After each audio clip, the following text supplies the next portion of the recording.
Hai, it's Zafira. Hari ini gue akan ngebahas device yang ngebantu gue kuliah.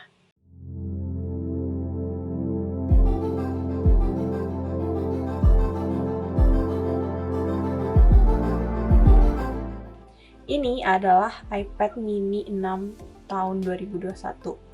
iPad paling mungil yang dirilis sama Apple di tahun lalu. Karena semester kemarin tuh udah mulai offline dan kampus gue agak jauh, gue pengen cari iPad yang bisa mendukung kegiatan gue dengan bentuk fisik yang lebih compact.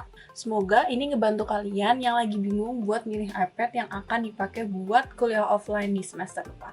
Sebelum gue milih device, gue harus tahu apa aja yang akan gue lakuin di iPad tersebut. Biasanya kalau misalnya mahasiswa itu bikin catatan, bikin tugas, baca buku, baca jurnal, bikin PowerPoint, ataupun Word.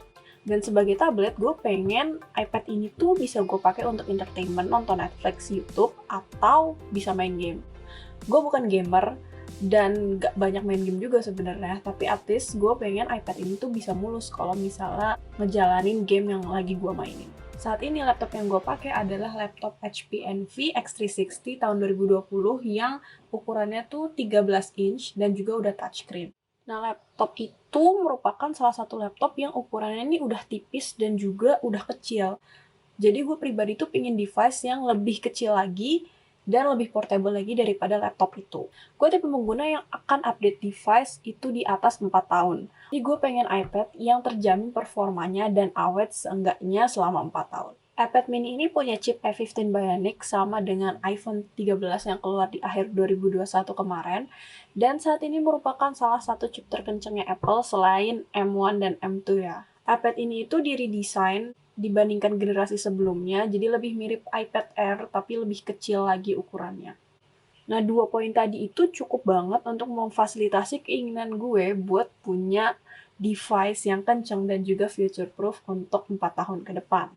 Ditambah iPad mini ini udah USB-C, jadi chargernya sama handphone, nggak perlu bawa 2 charger lagi. Gue pakai iPad ini buat kuliah di semester sebelumnya, dan bisa dibilang iPad ini tuh cukup banget ya buat memfasilitasi tugas-tugas mahasiswa ekonomi kayak gue. Google Meet, taking notes, bikin PowerPoint, bikin Word, bikin catatan, edit video, edit foto, entertainment, semuanya lancar. Game-game simple yang biasa gue mainin juga lancar aja sih di iPad ini. iPad mini ini gue beli di Tokopedia di awal 2022, harganya kurang lebih 7,5 juta. Mungkin sekarang udah turun kali ya. Dengan performa dan juga functionality yang udah gue jelasin, menurut gue sih harga segitu worth it ya buat produk Apple ini. Dan mungkin ada yang bertanya-tanya apakah storage 64 GB itu cukup. Gue pribadi cukup.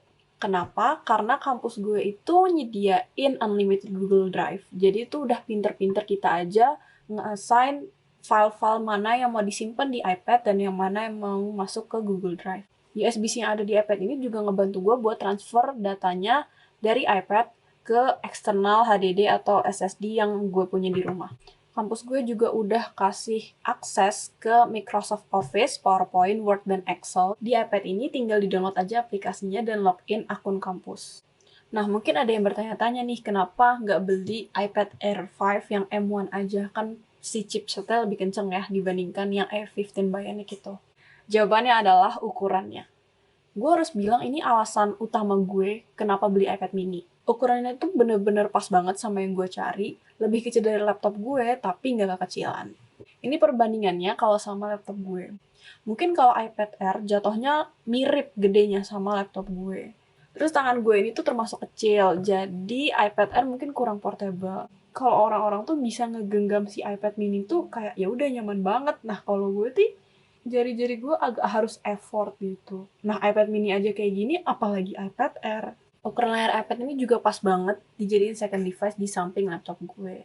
Gue juga bisa setting working mode yang ada di iPad biar bisa lebih konsentrasi. Kalau misalnya lihat di video-video review yang ada di YouTube, buat beberapa orang tuh layar iPad mini ini terlalu kecil, khususnya buat note taking. Sampai saat ini gue nggak merasa ada masalah buat bikin catatan di iPad ini. Ya feel-nya kayak nulis di notebooknya agak kecil aja gitu. Kadang ada beberapa kondisi di mana gue tetap harus bawa laptop ke kampus. Jadi gue bawa iPad dan juga laptop.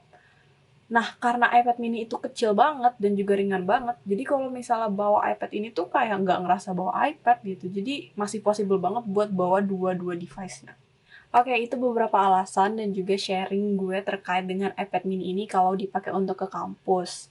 Emang salah satu kekuatan utamanya dia itu ukurannya dia yang bener-bener compact dan juga ringan. Kalau misalnya kalian lagi cari device yang lebih portable dan juga ringan, iPad mini ini bisa jadi opsi buat kalian.